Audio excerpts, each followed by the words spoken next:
రేవంత్ సారథ్యంలోని కాంగ్రెస్ సర్కార్కు ఏడాది నిండింది. ఎన్నికల్లో ఇచ్చిన హామీల అమలుపై ప్రజల్లో చాలా వరకు సంతృప్తి వ్యక్తమవుతోంది. కానీ కొందరు చేసే పొలిటికల్ కామెంట్స్ రచ్చ చేస్తున్నాయి. ముఖ్యంగా ఇటీవల కాంగ్రెస్ నేతలు కేసీఆర్ ఆనవాళ్ల గురించి చేసిన వ్యాఖ్యలు చర్చనీయాంశంగా మారాయి. కేసీఆర్ తెలంగాణ మలిదశ పోరాటంలో కీలకంగా వ్యవహరించిన నేత. తెలంగాణ ఏర్పాటులో కేసీఆర్ పాత్ర ఎంతో కీలకమని చెప్పుకోవాలి. తెలంగాణ ఏర్పడ్డ తర్వాత ముఖ్యమంత్రిగా కేసీఆర్ చేసిన కృషి ఎన్నో మంచి ఫలితాలు ఇచ్చిందనే అభిప్రాయాలు ఉన్నాయి. అయితే కేసీఆర్ తీసుకున్న రాజకీయ నిర్ణయాలు, ఇతర కారణాల వల్ల ప్రజలు బీఆర్ఎస్ను ఓడించారు. కానీ ఇప్పటికీ కేసీఆర్ అంటే తెలంగాణ, తెలంగాణ అంటే కేసీఆర్ అనే భావన చాలామందిలో ఉంది. ప్రజలు కాంగ్రెస్ పార్టీకి స్పష్టమైన మెజార్టీ ఇచ్చారు. 5 ఏళ్లు పాలించమని, ఇచ్చిన హామీలు నెరవేర్చమని ఎన్నికల్లో గెలిపించారు. కాంగ్రెస్ ప్రభుత్వం కూడా ఎన్నికల్లో ఇచ్చిన హామీలను నెరవేర్చే దిశగా వడివడిగా అడుగులు వేస్తుంది. అటు హామీల అమలు, ప్రభుత్వ పనితీరుపై చాలా వరకు ప్రజల్లో సంతృప్తి వ్యక్తమవుతుంది. కొన్ని హామీలు అమలు ఆలస్యమైన మున్ముందు చేస్తారు అనే భావన ప్రజల్లో ఉంది. సో ఇక్కడి దాకా బాగానే ఉన్న అసలు సమస్య ఈ మధ్యనే మొదలైంది. తెలంగాణ తల్లి విగ్రహం రూపురేఖలు మారిపోయాయి. దీన్ని బీఆర్ఎస్ గట్టిగా వ్యతిరేకించింది. అంతే స్థాయిలో కాంగ్రెస్ తిప్పికొట్టింది. కానీ కాంగ్రెస్ నేతలు మరో అడుగు ముందుకేసి ఒక కీలకమైన కామెంట్ని యాడ్ చేశారు. తెలంగాణలో కేసీఆర్ ఆనవాళ్లు లేకుండా చేస్తామని కాంగ్రెస్ పార్టీలో కీలకంగా ఉండే నేతలు వ్యాఖ్యానించారు. ఈ కామెంట్స్ ఇప్పుడు కాంగ్రెస్ పార్టీకి కష్టాలు తీసుకొస్తున్నాయని రాజకీయ విశ్లేషకులు అంటున్నారు.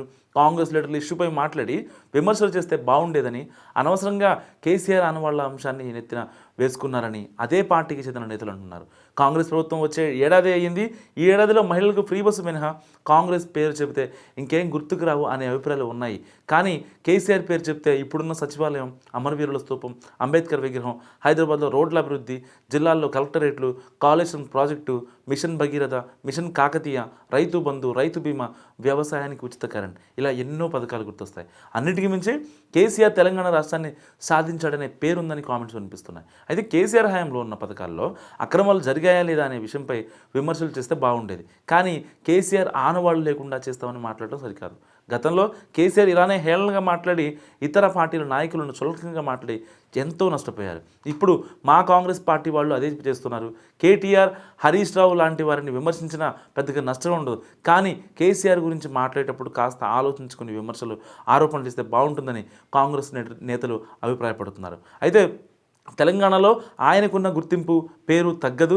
పక్క రాష్ట్రాల్లో కొందరు నాయకులు చేసిన వ్యాఖ్యల వల్ల ప్రజాగ్రహానికి గురయ్యారు. అలాంటి ఉదాహరణలు మన కళ్ళ ముందే ఉన్నాయి. కాబట్టి కేసీఆర్పై మాట్లాడేటప్పుడు కాస్త ఓపికతో మాట్లాడాలి. నేరుగా కేసీఆర్ ఏదైనా కామెంట్ చేస్తే దానికి సమాధానం చెప్పడం, కౌంటర్ ఇవ్వడం వరకు బాగానే ఉంటుంది. కానీ ఇతర బీఆర్ఎస్ పార్టీ నాయకులు చేసిన వ్యాఖ్యలకు బదులుగా కేసీఆర్ ఆనవాళ్లు లేకుండా చేస్తానడం కరెక్ట్ కాదనేది నా అభిప్రాయం అంటూ కాంగ్రెస్ సీనియర్ నేత చెప్పారు.